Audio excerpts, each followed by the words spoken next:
तारीख 2 मई 2011। जरा सोचिए, एक आदमी जिसे पकड़ने के लिए दुनिया की सबसे ताकतवर सेना 10 साल तक जंगलों, पहाड़ों और देशों की सीमाएं पार करती रही, आखिरकार एक रात बिना कोर्ट, बिना ट्रायल, बिना चेतावनी मार दिया जाता है। ना गोली की आवाज दुनिया ने सुनी, न लाश किसी ने देखी, बस एक line, justice has been done.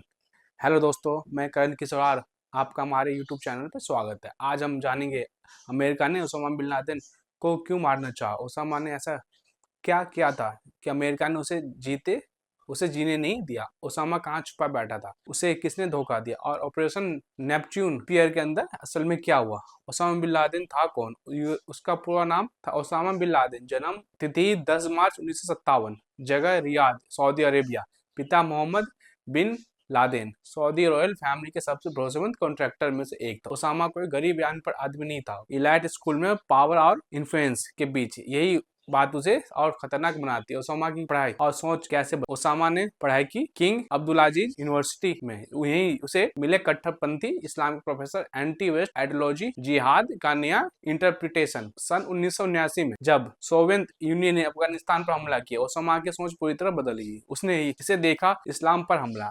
Osama America से इसलिए नफरत नहीं करता था क्योंकि अमेरिका अमीर है, बल्कि इसलिए क्योंकि यूएस आर्मी सऊदी अरेबिया मौजूद थी। अमेरिका इसराइल को खुला सपोर्ट देता था, मिडिल ईस्ट में रिजिम चेंज करता था। ओसामा ने कहा अमेरिका मुस्लिम दुनिया का सबसे बड़ा दुश्मन है। यही से शुरू होती है अमेरिका वर्सेस ओसामा की कहानी। अल कायदा की स्थापना कैसे हुई? सन 1988 में ओसामा ने बनाया अल कायदा, मतलब द बेस, ऐसा ग्लोबल टेरर नेटवर्क जो दुनिया के किसी भी कोने में हमला कर सके। अल कायदा ट्रेनिंग कैंप्स चलाता था, सुसाइड बॉम्बर तैयार करता था, हवाला और इलीगल फंडिंग से चलता था। अमेरिका उस समय भी ओसामा को जानता था, लेकिन सीरियसली नहीं लेता था। अमेरिका पर शुरुआती हमले ओसामा ने सीधे 9/11 से शुरुआती नहीं की। उसने पहले 1998 में केनिया और तंजानिया में यूएस एम्बेसी ब्लास्ट, 2000 यूएसएस कोल पर हमला किया। हर बार अमेरिका ने वार्निंग दी, लेकिन ओसामा बचता रहा। अब बात आती है 11 सितंबर 2001, वो दिन जिसने सब बदल दिया। 11 सितंबर 2001 4 कमर्शियल प्लेन हाईजैक किए गए। Target world trade centre, economic power, pentagon, military power. करीब 3000 लोग मारे गए। पूरी दुनिया टीवी पर देख रही थी और अमेरिका को यह पहली बार महसूस हुआ कि हम भी सेफ नहीं है। अमेरिका ने ओसामा को मारने का फैसला कब किया? 9/11 के बाद प्रेसिडेंट जॉर्ज डब्ल्यू बुश ने साफ कहा, we will hunt him down. यहीं से शुरू हुआ। अफगानिस्तान हुआ, तालिबान का पतन, सीआईए का सबसे बड़ा मैन हंट। अब सवाल सिर्फ ये नहीं था कि ओसामा जिंदा है या नहीं, सवाल था उसे जीने दिया जाए या नहीं। जिंदा पकड़ना क्यों ऑप्शन नहीं बना? अमेरिका जानता था ओसामा अगर जिंदा पकड़ा गया तो कोर्ट में बोलेगा और कई देशों के नाम लेगा। इसलिए मिशन का असली एम था एलिमिनेट द सिंबल। सीआईए को पहले बड़ी लीड कैसे मिली? अब बात करते कि ओसामा टेक्नोलॉजी से डरता था। No mobile, no internet. उसका सबसे भरोसेमंद आदमी था कोरियर सिस्टम। सीआईए ने कोरियर को ट्रैक करना शुरू किया, और यहीं से कहानी पहुंचती है पाकिस्तान। ओसामा कहाँ छुपा था? पाकिस्तान आर्मी आईएसआई पर शक क्यों हुआ? इसलिए क्योंकि कोरियर और डॉक्टर ने कैसे धोखा दिए। सीआईए को 99% श्योरली कैसे मिले? 2005 से 2011 वो साल जब ओसामा दुनिया की नजरों के सामने छुपा था। जरा सोचिए, सीआईए, एनएसए, सैटेलाइट्स, ड्रोन, सब कुछ होने के बावजूद दुनिया का सबसे खतरनाक आतंकी एक शांत शहर में आराम से जिंदगी जी रहा था। ओसामा कहाँ छुपा बैठा था?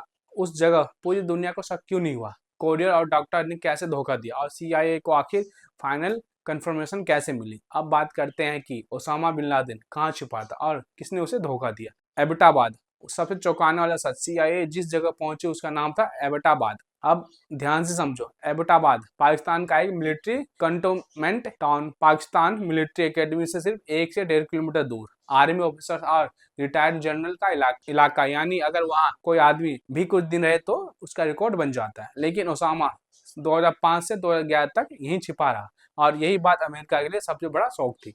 वो कंपाउंड जो शुरू से झूठ बोल रहा था। ओसामा जिस घर में रहता था वो देखने में नॉर्मल था, लेकिन डिटेल्स कुछ और कहती थी। कंपाउंड की खास बात है, 18 से 20 फीट ऊंची दीवार, ऊपर कांटेदार तार, कोई लैंडलाइन नहीं, कोई इंटरनेट नहीं, कूड़ा बाहर नहीं फेंका जाता, बालकनी पर कपड़े तक नहीं सुखाए जाते। सीआईए एनालिसिस ने कहा यह घर किसी आम परिवार का नहीं हो सकता। सीआईए को पहले पक्की लीड कैसे मिले? ओसामा को टेक्नोलॉजी से डर लगता था, इसलिए मोबाइल फोन नहीं, इंटरनेट नहीं, ईमेल नहीं, उसका पूरा सिस्टम चलाता था कोरियर नेटवर्क पर। सबसे भरोसेमंद कोरियर था अबू अहमद अल कुवैती। यही आदमी ओसामा के संदेश पहुंचाता, राशन आज जरूरी सामान लाता, अल कायदा के लीडर से संपर्क रखता। CIA ने तय किया ओसामा नहीं उसके कोरियर को पकड़ो। कोरियर ने अनजाने में कैसे भांडाफोड़ किया। अब बात करते हैं कि CIA ने कोरियर को मोबाइल कॉल से ट्रैवल पैटर्न से व्हीकल ट्रैकिंग से सालों तक फॉलो किया। एक दिन कोरियर गया एबटाबाद, CIA को यही समझ आ गया कोरियर जहाँ है ओसामा वही होगा। यही से उस कंपाउंड पर 24/7 सर्विलेंस शुरू हो गई है। पाकिस्तान को क्यों नहीं बताया गया? अब उस सबसे सेंसिटिव सवाल, अमेरिका ने पाकिस्तान को क्यों अंधेरे में रखा? इसका वजह है कि USA को डर था IS के अंदर इंफॉर्मेशन लीक। ओसामा पहले भी कई बार बच चुका था, अगर खबर गई ओसामा भाग जाएगा, इसलिए फैसला हुआ पाकिस्तान को बिना बताए एक्शन। यही कारण था कि ऑपरेशन इतना रिस्की और कंट्रोवर्शियल बना। डॉक्टर्स वाला खेल समझते हैं, असली धोखा CIA को अब भी 100% प्रूफ चाहिए था। उन्होंने शुरू किया फेक वैक्सीनेशन ड्राइव। इसमें शामिल था एक पाकिस्तानी डॉक्टर शकील अफरीदी, डॉक्टर का नाम, पोलियो वैक्सीनेशन के नाम पर कंपाउंड के अंदर जाना, बच्चों से DNA सैंपल लेना, CIA को भेजना। यहीं से CIA को फैमिली लेवल कॉन्फ्रेंशन मिली। अब बात करते हैं कि डॉक्टर ने क्यों धोखा दिया ओसामा बिन लादेन को। आज भी बहस है। सच ये है डॉक्टर ने CIA के साथ कॉर्पोरेशन किया, उसे पैसे और प्रोटेक्शन का वादा किया। ओसामा को सीधे नहीं देखा, लेकिन ओसामा की पहचान कंफर्म करने में मदद की। रेड के बाद पाकिस्तान ने उसे गिरफ्तार कर लिया, उसे जेल भेज दिया।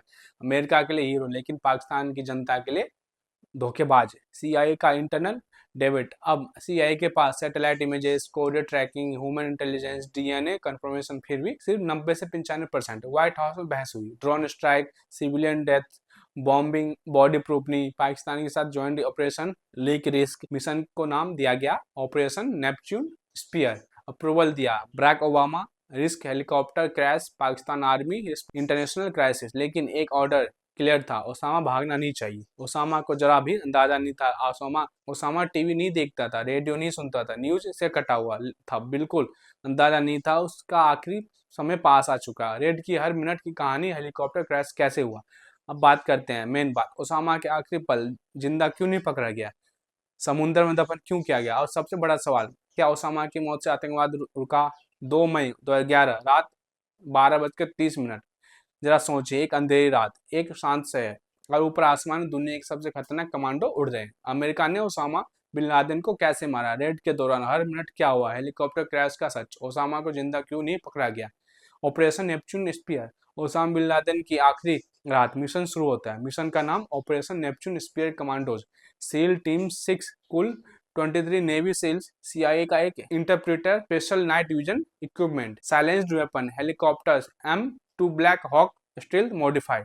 पाकिस्तान की एयर स्पेस कैसे पार हुई? हेलीकॉप्टर अफगानिस्तान से उड़ान, बहुत लो अल्टीट्यूड, रडार से नीचे, रेडियो साइलेंस। पाकिस्तान को 1 सेकंड पहले भी जानकारी नहीं दी गई। अगर पकड़े जाते तो ये सीधे इंटरनेशनल वार जैसा मामला बन जाता। हेलीकॉप्टर क्रैश, मिशन लगभग फेल। जैसे ही पहला हेलीकॉप्टर कंपाउंड में उतरा, ऊंची दीवार, गर्म हवा, air pressure imbalance, helicopter crash landing कर गया। कुछ सेकंड के लिए धूल धुआं कंफ्यूजन, लेकिन सील सेकंडों में बाहर। Plan B activate, compound secure, mission abort नहीं किया गया। कंपाउंड के अंदर क्या हुआ? सील ने गेट तोड़ा, गार्ड को न्यूट्रलाइज किया, रूम बाय रूम सर्च शुरू किया। ग्राउंड फ्लोर, कोरियर और उसका भाई मारा गया। फर्स्ट फ्लोर, ओसामा का बेटा खालिद सामने आया, रेजिस्टेंस दिखी, गोली मारेगी। अब सील पहुंचते हैं तीसरी मंजिल, ओबामा बिन लादेन का आखिरी पल। तीसरी मंजिल पर ओसामा सामने आता, उसकी पत्नी बीच में आती है और उसे पैर में गोली लगती है। ओसामा बिना गन हाथ में, लेकिन पास में वेपन मौजूद। सील लीडर ने खतरा देखा, 2 गोलियां चलाई ही गई, एक सर में, एक सीने में। ओसामा बिन लादेन वही मारा गया। अब बात करते हैं कि ओसामा बिन लादेन को जिंदा क्यों नहीं पकड़ा गया। ये सवाल सबसे ज्यादा पूछा गया। US के जवाब, हाई रिस्क सिचुएशन, रेसिस्टेंस दिखाई दी, कमांडोज की जान पहचान प्रायोरिटी है। लेकिन असली वजह, अमेरिका उसे कोर्ट में नहीं, इतिहास में से खत्म करना चाहता था। पहचान कैसे कंफर्म हुई कि जिसे मारा है वो ओसामा ही है? सील ने फोटोज ली, DNA सैंपल लिया, हाइट, फेस मैच किया। कुछ घंटों में CIA ने कंफर्म किया, target neutralised, it was Osama. Helicopter सबूतों का क्या हुआ? क्रैश हुआ हेलीकॉप्टर, वही डिस्ट्रॉय किया गया। टेक्नोलॉजी लीक से बचाव, ओसामा की बॉडी लेकर निकले, अफगानिस्तान पहुंचे। टोटल टाइम लगभग 40 मिनट। अब बात आती है कि ओसामा को समुद्र में दफन क्यों किया गया? ओसामा की बॉडी अरेबियन सी में दफन हुआ। अमेरिका का तर्क, कोई ग्रेव न बने, कोई सिंबल न बने, कोई फ्यूचर रैली पॉइंट न बने। ओबामा का ऐलान कुछ घंटों बाद बराक ओबामा टीवी पर आया, बोले justice has been done. America celebrate कर रहा था लेकिन दुनिया डिवाइडेड थी। पाकिस्तान की हालत, पाकिस्तान शॉक्ड, हमें नहीं बताया गया लेकिन दुनिया पूछ रही थी। एबटाबाद जैसे मिलिट्री एरिया में ओसामा 6 साल कैसे रहा? आईएसआई और आर्मी पर शक आज भी जिंदा है। ओसामा के मरने के बाद क्या बदला? अलकायदा कमजोर हुआ लेकिन खत्म नहीं। आईएसआई उभरा, टेररिज्म का रूप बदला। साफ बात, आदमी मारा जा सकता, सोच रही। ओसामा बिन लादेन मारा गया लेकिन सवाल आज भी जिंदा है, क्या सच कभी पूरी तरह सामने आएगा?